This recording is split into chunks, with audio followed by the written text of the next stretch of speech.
You don't need to make noise for him to feel the shift. You don't need explanations, speeches, or final words. The moment you disappear emotionally, not dramatically, not cruelly, but quietly, something inside him reacts before his mind can name it. Because absence is not emptiness. Absence is a mirror.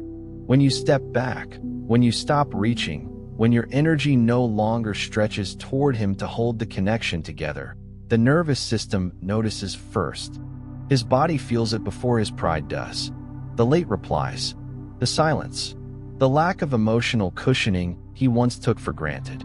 And suddenly, what felt stable begins to feel uncertain. In Jung's view, the psyche reacts most strongly not to what is said, but to what is withdrawn. As Carl Jung said, what you resist not only persists, but grows in size.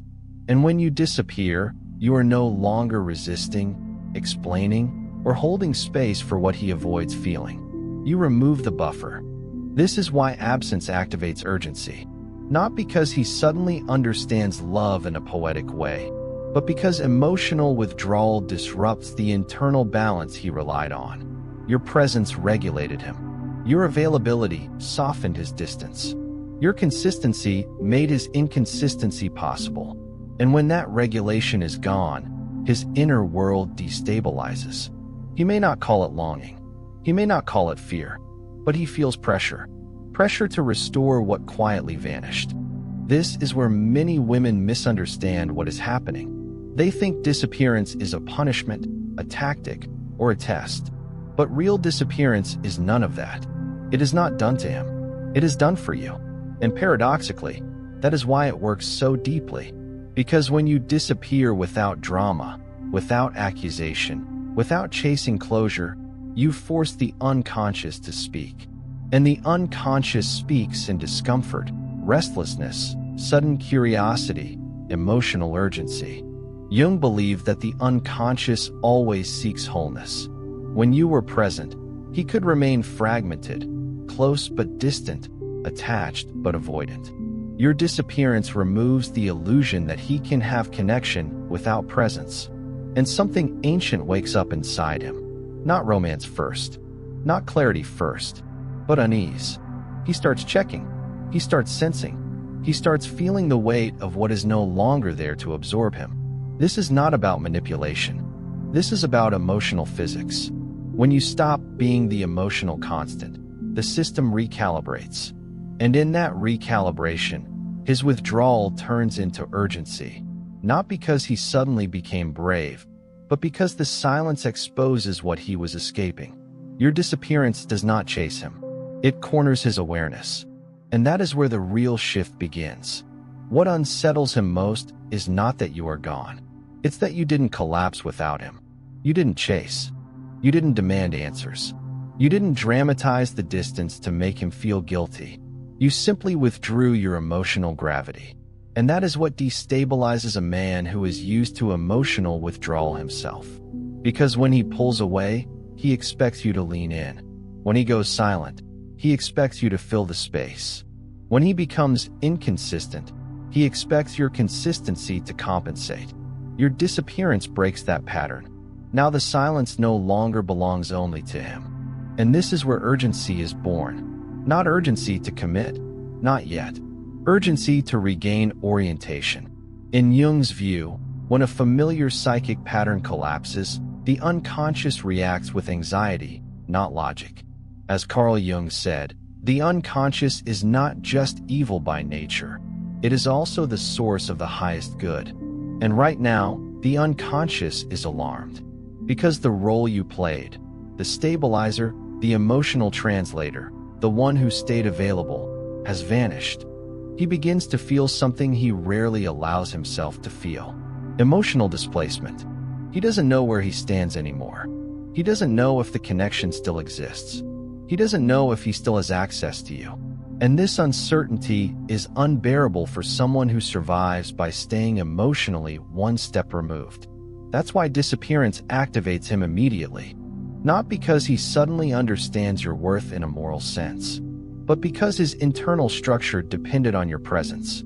You were the quiet reassurance that allowed him to keep distance without consequences. Now there are consequences. His withdrawal no longer feels powerful. It feels risky. He may not reach out right away. In fact, the first response is often deeper silence. But don't confuse that with indifference. This silence is not peace, it's containment. He is trying to regain control over an internal reaction he didn't plan for. Jung would say this is the moment the shadow stirs. The part of him that wants closeness but fears dependence starts pressing against the walls he built. And when the shadow presses, the ego panics. So he watches. He checks your presence indirectly, your activity, your absence. And the more intact you appear without him, the more the urgency grows. Because now the narrative has shifted. You are no longer the one waiting. You are the one who moved. And movement without explanation is deeply destabilizing to someone who relies on emotional ambiguity to feel safe. This is where his emotional withdrawal transforms. It no longer feels like freedom. It feels like loss approaching. And that sensation, the silent realization that he might actually lose access to you, is what begins to pull him out of avoidance and into awareness. Not love yet, but reckoning. And reckoning always comes before change. There is a moment, quiet, almost invisible, when his mind realizes something his ego was never prepared to face. You didn't disappear to make him miss you. You disappeared because something in you stopped negotiating. And that distinction changes everything. Because when a woman disappears emotionally without anger, without revenge, without explanation, she is no longer reacting. She is choosing. And choice is terrifying to someone who survives by controlling distance. This is where his urgency deepens. At first, he tells himself stories. She's busy. She'll come back. This phase will pass. But the body knows before the mind does. The nervous system starts scanning for signals that used to be there automatically. Your emotional availability, your warmth, your responsiveness. And when those signals don't return, the psyche enters a state Jung described as disorientation of the ego. As Carl Jung said, until you make the unconscious conscious, it will direct your life and you will call it fate. Your disappearance forces the unconscious forward, because now he has to confront something he avoided. What if you don't return? Not because you were hurt, not because you were rejected, but because you outgrew the dynamic. This is the most destabilizing possibility of all. Men who emotionally withdraw are not afraid of losing women who chase them. They are afraid of losing women who detach calmly. Because calm detachment signals inner authority. And inner authority cannot be controlled with silence. He starts replaying moments. Not the dramatic ones, the subtle ones. Times when you softened him. Times when you stayed, even when he didn't show up fully. Times when he assumed you would always be there. And now, that assumption has collapsed. Jung believed that when a projection is withdrawn, the individual is forced to reclaim the part of themselves they placed outside. You were carrying something for him: emotional regulation, reassurance, stability. Now he must carry it himself. And this is where urgency turns inward. He doesn't just miss you. He misses how he felt with you. Calmer. Seen without exposure, connected without effort. Your absence reveals the cost of his withdrawal. And here's the paradox most people don't understand. The less you chase, the louder his internal experience becomes. Because there is no longer external noise to distract him from himself. This is why disappearance works when words don't. Words invite debate. Silence invites confrontation with the self. He may resist this awareness. He may delay action. He may oscillate between wanting closeness and retreating again. But something has already changed. The illusion that he can pull away without consequence is gone. And once that illusion breaks, the emotional dynamic is never the same again. You are no longer reacting to his distance. He is reacting to yours. And that shift, quiet, grounded, irreversible, is what begins to rewire the entire connection. Not through force, not through persuasion, but through presence that shows itself. What happens next is subtle, And this is where most women break the spell without realizing it. Because once absence activates urgency, the temptation is to reappear too quickly, to respond, to reassure, to soften the discomfort. But urgency only does its work in space. When you remain gone, not physically, but emotionally, his internal tension has nowhere to escape. He cannot discharge it through your attention anymore. And this is where his emotional withdrawal begins to transform into something else. Self-confrontation. In Jung's psychology, this is the moment when the ego loses its favorite defense, avoidance. As Carl Jung said, the most terrifying thing is to accept oneself completely. Your absence removes the distractions that allowed him not to accept himself. Without your emotional presence, he has to sit with questions he postponed. Why did I pull away when it mattered? Why did closeness feel like danger? Why did I assume she would always stay? These questions don't arrive as clean thoughts. They arrive as restlessness, as irritation, as sudden nostalgia, as the impulse to check, test, re-enter. This is why his urgency can look contradictory. One moment he wants to reach out. The next, he freezes. Not because the feeling disappeared, but because it intensified. Your disappearance doesn't just make him want you back. It makes him face himself. And that is far more uncomfortable. For a man used to emotional withdrawal, desire is manageable. Self-awareness is not. So he hesitates. He drafts messages and deletes them. He imagines reconnecting and imagines losing control. He wonders if approaching you will expose his vulnerability or confirm his fear that you no longer need him. This is where power silently shifts. You are no longer the one waiting for clarity. He is. You are no longer asking to be chosen. He is asking, internally, if he still has access. Jung spoke about individuation as the process of becoming whole by reclaiming what was split off. Your absence removes the projection. He can no longer place responsibility for connection on you. And this creates urgency not as panic, but as gravity. He is pulled toward the unresolved, toward what he didn't value fully while it was present, toward you. But here is the truth that must land gently inside you. Urgency does not always lead to growth. Sometimes it leads to repetition. That is why your stillness matters more than his reaction. If you rush back, he learns nothing. If you explain, he avoids feeling. If you chase clarity, he returns to distance. But if you remain grounded, not cold, not closed, just centered, the dynamic reaches a crossroads. And this is where something irreversible happens. Either he rises to meet the emotional level you quietly claimed, or he fades because he cannot survive without the old imbalance. And in both cases, you win something essential. You reclaim yourself. Because disappearance was never about making him feel pain. It was about ending the quiet self-abandonment that kept you present where you were not fully met. And once that ends, the story, with him or without him, can no longer be the same. There is a quiet danger in this phase, not for him, but for you. Because when his urgency begins to surface, it can feel validating. It can feel like proof, like confirmation that your disappearance worked. But Jung warned that the ego loves symbols more than truth. And urgency is a symbol, not yet a transformation. As Carl Jung said, one does not become enlightened by imagining figures of light, but by making the darkness conscious. Right now, his darkness is awake, but not yet integrated.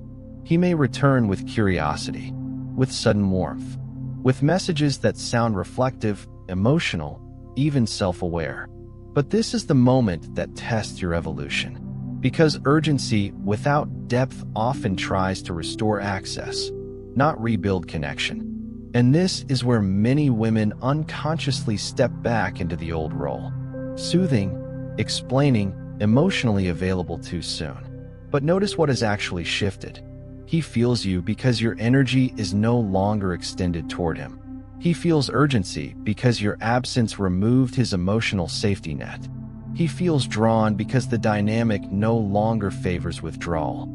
If you rush to reassure him now, you hand the power back before anything has changed inside him. Jung would describe this as regression, a return to the familiar pattern to avoid psychological growth. And here is the truth that must land clearly. His urgency is about losing access. Your growth is about ending self-betrayal. These are not the same goal. So you do not respond from fear. You do not respond from hope. You respond from alignment. You let him feel the full weight of your absence, not as punishment, but as reality. Because only in reality does a man face himself. If he is capable of growth, the urgency will deepen into responsibility. He will slow down. He will become consistent. He will meet you with presence, not anxiety. If he is not, the urgency will burn out, and so will his attempts. And this clarity is not cruel. It is merciful, because it ends cycles that keep women emotionally suspended while men remain unchallenged. Your disappearance didn't create urgency to control him. It revealed whether he could meet you without needing you to shrink. And this is the deepest shift of all. You no longer disappear to be noticed. You remain present to yourself. And when a woman reaches that place, calm, grounded, no longer negotiating her worth, any man who approaches her must do so differently, not because she demanded it, but because she changed the emotional climate entirely. At some point, something becomes unmistakably clear, even if he never says it out loud. Your disappearance didn't scare him because he lost you. It scared him because he lost leverage. Leverage over the pace. Leverage over distance. Leverage over when closeness happened and when it didn't.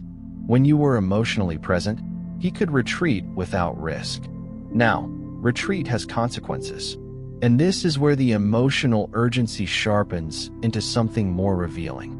He starts sensing that the old dynamic no longer works. Not because you threatened it, but because you no longer participate in it. Jung spoke often about power hiding in unconscious arrangements. When one person carries more emotional responsibility, the other carries more control. Your disappearance dissolves that imbalance. An imbalance hates being exposed. This is why his reactions may become polarized. He might suddenly idealize you, or subtly test you, or attempt closeness without accountability. These are not contradictions, they are symptoms. Symptoms of a man whose usual emotional strategy no longer guarantees access. And here is the part that matters most for you to understand. Urgency does not mean readiness. Urgency means pressure. Pressure can produce growth or defensiveness. And this is why your steadiness is everything. You do not need to interrogate his behavior. You do not need to analyze his words. You do not need to guess his intentions. You simply watch whether his presence becomes consistent. Because consistency is the only language urgency must eventually learn to speak. If he truly integrates what your absence revealed, his behavior will slow down and stabilize. Not rush, not fluctuate. Stabilize. He will no longer rely on ambiguity. He will no longer hide behind silence. He will no longer expect you to fill emotional gaps he refuses to acknowledge. But if urgency remains chaotic, intense one day, distant the next, then nothing essential has changed. And this is where your power completes its return.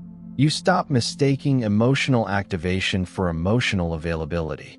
You stop responding to intensity instead of depth. You stop confusing attention with presence. Jung believed that transformation only occurs when the individual accepts responsibility for their inner life. Your disappearance created the conditions for that responsibility, but you cannot carry it for him. And you no longer try. That is the quiet triumph here. Not that he feels urgency, but that you no longer need to be felt in order to exist. You didn't disappear to awaken him. You disappeared to come back to yourself. And from that place, whether he steps forward or fades away no longer defines you. Because the moment you stopped chasing connection, you became the connection you were missing. And nothing, not urgency, not withdrawal, not silence, has power over a woman who has returned to herself. Eventually, something settles, not in him, but in you. The urgency he feels no longer pulls at you. The silence no longer provokes you. The uncertainty no longer defines the connection. And this is the moment Jung would recognize as a shift in psychic center. As Carl Jung said, the privilege of a lifetime is to become who you truly are. And you are no longer the woman who waits for emotional movement to decide her worth. This is why your disappearance has a second, quieter effect, one that has nothing to do with him. You stop orienting your inner world around his reactions. Before, every signal mattered. Every delay had meaning. Every withdrawal triggered self-questioning. Now, his behavior becomes information, not judgment. And that is a profound transformation. Because when a woman no longer organizes herself around a man's emotional availability, she exits the psychological trap that kept her entangled. He senses this, not consciously, not logically, but energetically. He feels that you are no longer bracing for impact, no longer adapting your rhythm to his, no longer negotiating closeness. And this is where the dynamic reaches its final truth. If he comes toward you now, he must come whole.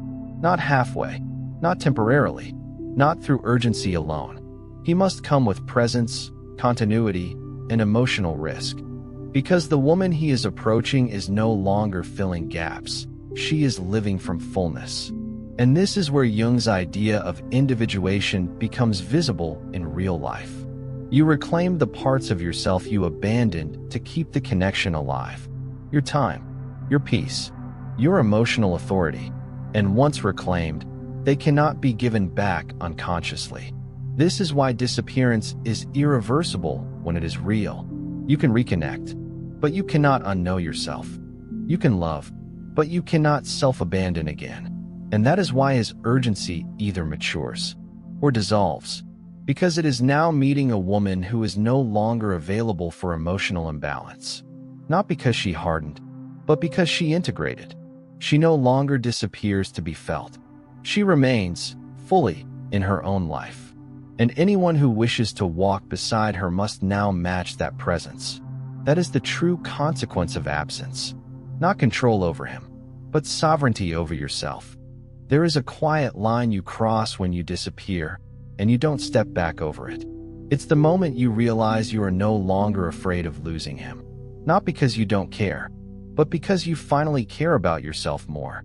And this is where his urgency either transforms or collapses.